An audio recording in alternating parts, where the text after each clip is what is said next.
Hello, and welcome to UDL in 15 Minutes, where educators discuss their experiences with UDL.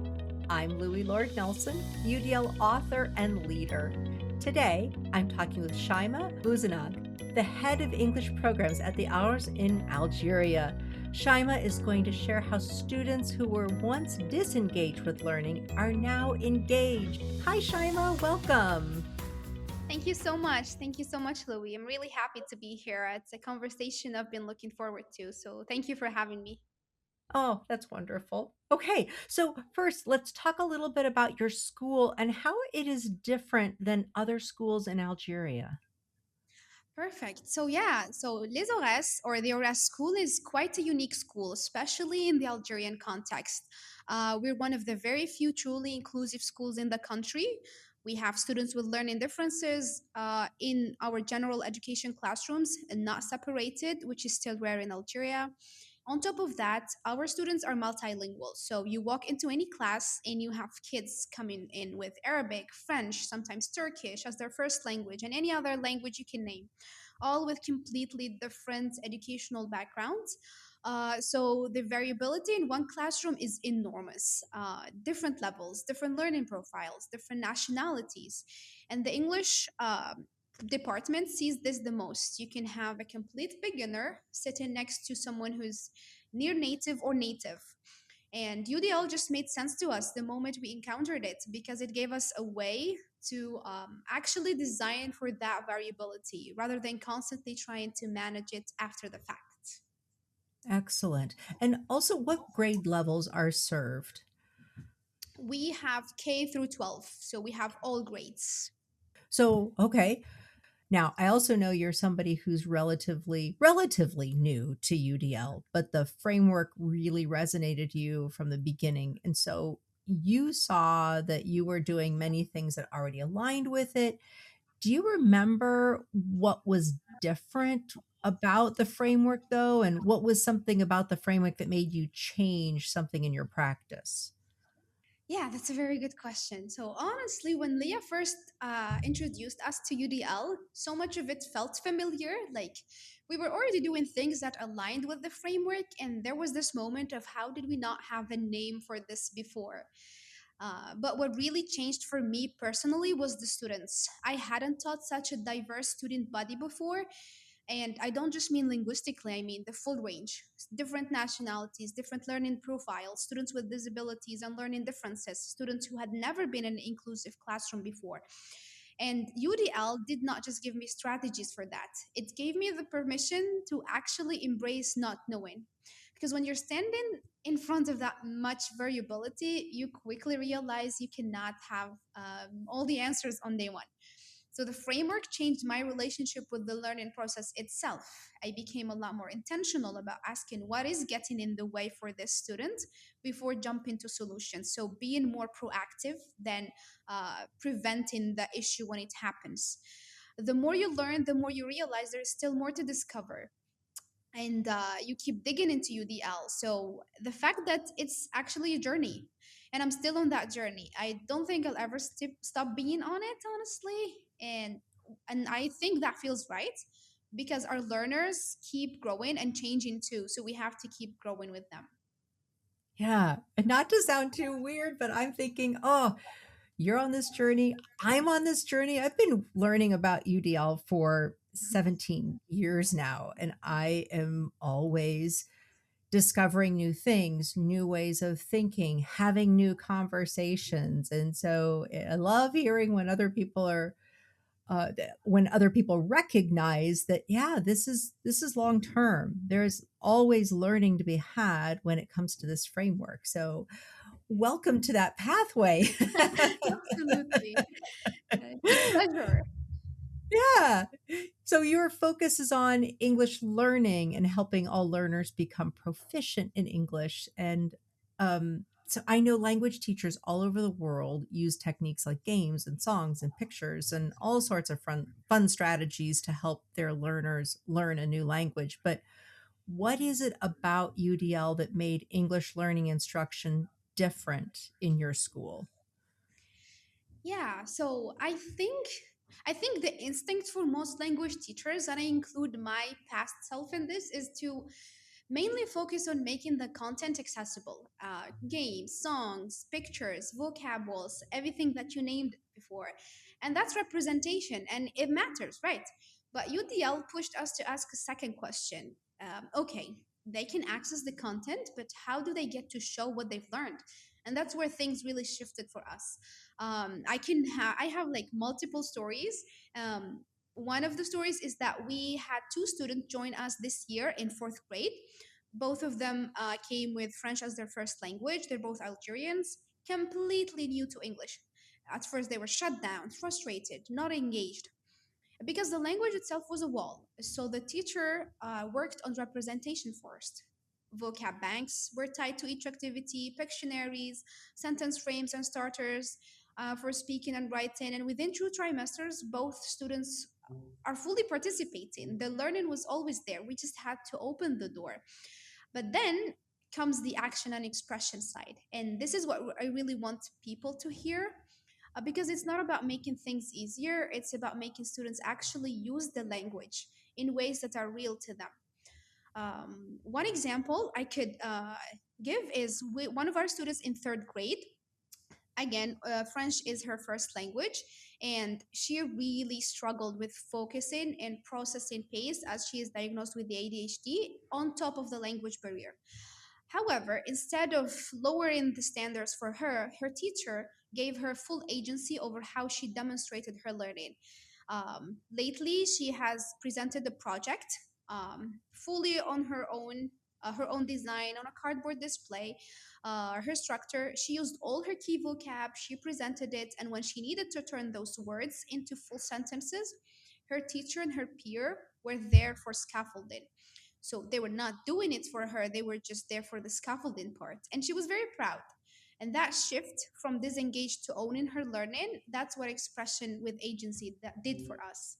There's also this one project that our fourth and fifth grade teacher worked on it, and I really love talking about it.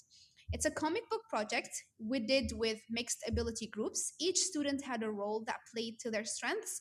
One student was responsible for the drawing, one for the overall design and layout, one was for building the characters, one for writing the story itself, because our kids are very creative. And then they all came together to produce one comic book collaboratively as a team. So the goal was the same for everybody. The only thing that was different was the path. And that's the thing. The English was happening through all of it. The story writer is constructing sentences and dialogue. The character builder is thinking about names, descriptions, personality in English. The designer is working with the captions and text placement. Nobody is sitting on the side because they can't do one specific thing or because they don't know enough English. Everyone is contributing, everyone is using the language, and the product belongs to all of them equally. And the end product was presented in our during our international book day, and everybody was happy, honestly. So I really take that as a win for the team and as a win that we get from applying UDL in our classes. Oh, so many good things in those stories. Thank you so much. Yeah, so the first thing that really that strikes me is that when you said the teacher gave the one student full agency to choose how she wanted to demonstrate her knowledge and her growth, what I'm really intrigued by is that that teacher, I'm assuming, made a shift to say, okay, I'm going to give this learner agency. Maybe didn't think about it exactly that way, but maybe thought about it as, okay, I'm going to let this student choose the way she wants to demonstrate her knowledge. Mhm. When you've watched teachers in your school make that shift, do you feel like there are certain things that happened to help them? For example, did they need to see examples for themselves? Do you think this happened because of conversations among the colleagues? Do you think it's because lessons were shared? How do you think that change happened? Yeah, honestly, I think a big part of it is how collaborative we are as a team, and especially the English teachers. Just because in our school, language teachers, they work with multiple classes, so it's different from being the main teacher for the same students every single day. So our teachers, they get to meet different groups of students. Say, for example, our language teacher in primary, they have 4 classes, so they get to meet a lot of profiles, and they get to test and experiment with the strategies, with the lesson plans. And on top of that, we're very high on collaboration and sharing ideas. So a lot of it is experimenting, seeing how it works, seeing how can we make it better, and what support do the teachers actually need in a timely manner. So I do think a big part of it was sharing between teachers and the collaboration that happens, and just raising the concerns whenever they arise. Yeah. And I think also you touched on a point earlier where you talked about you had the permission to embrace not knowing, that it's okay to come into a classroom and say, okay, I've done a lot of good planning here. I've leaned on my peers and we've come up with lots of good ideas, but I don't know everything there is to know about my learners, and there might Mhm. be even a better way to instruct them. And you've taken that message in. Do you feel like your colleagues have also heard that message and are using that same mindset while teaching? Absolutely. I would think that being part of an inclusive school is bound, teachers are bound to think that way, especially when they start seeing results in students. And a lot of our students have progressed enormously since day one, since the first day they joined us. And this is mainly because of the efforts that our teachers put in, and the mindsets that they bring in into their both lesson planning, the way they approach their classes, and just the growth mindset that they teach to their students and they pass on to their students. Yeah, yeah. Okay, I think the last question I'm going to ask you, because I'm just asking you all sorts of questions that we didn't talk about ahead of time. So, listeners, you just need to know that Shima's just rolling with it here with me. So, here's my last question: is when we think about the planning process, there are a lot of teachers who, when they're learning about UDL or even first starting with it, they get overwhelmed by the amount of time, and then they perceive that, oh, this is going to take forever all the time to do this planning. How did that shift for you? And do you feel like you still use more time? And is there a benefit to that? Or do you feel like you've used the same amount of time you used to? How does that work for you? Because there's no right answer. I'm just curious. Right. Yeah. Honestly, it's a very good question, and the lesson planning for us is becoming sort of very systematic and organized in the sense that every time um so first of all, there is always something new that we add into our lesson planning, and we make sure it's consistent across grades and across levels, so that we know that students are getting the same thing from all teachers. That's one thing. The other thing is, because of the UDL guidelines, we're better able to have structured lesson plans, in the sense that we always make sure that we have the part for engagement. How do we start all classes? How do we recruit interest, motivation from students? How do we optimize their autonomy? How do we give them choice?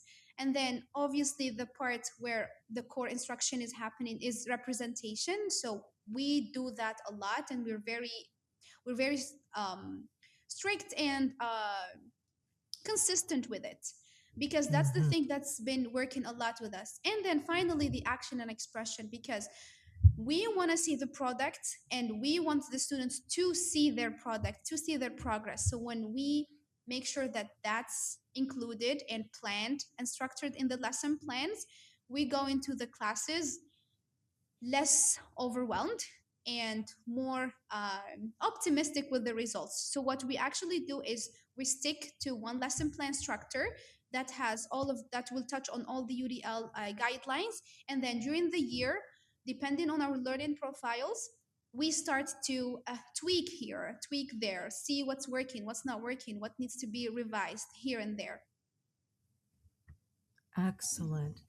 Thank you so much, because I think that that is always a big question for educators everywhere, regardless if they're in the classroom or if they're leading schools, and how to open that conversation with teachers. And I think your example is one more, in a sense, vignette that leaders or fellow teachers could use with their colleagues and say, how does this align with what we do?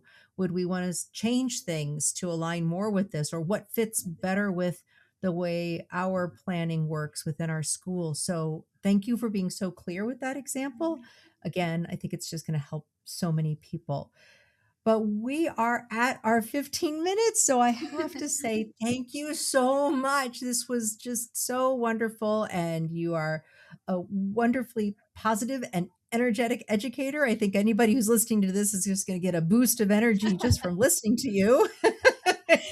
Oh my God, thank you so much. Thank you so much, Louis. It's been a pleasure. I would like to end on this note. This is something that Leah always says whenever we're talking to students. We say we don't fix the student, we fix the environment. And I think you're very uh, through your podcast, you are also saying this a lot. So I really am a big fan of this idea that you remove the barriers, you don't fix the students, you fix the environment. So I feel like that it's in its own is a big mind changer and a big leap, let's say, Yes. into approaching our lessons and everything. So really thank you for your work and thank you for having the time. Oh, you're welcome. You're welcome.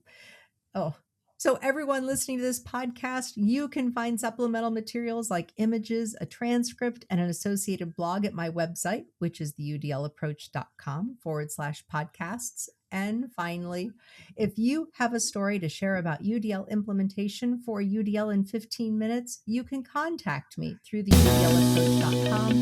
And thanks to everyone for your work in revolutionizing education through UDL and making it our goal to design for learner agency.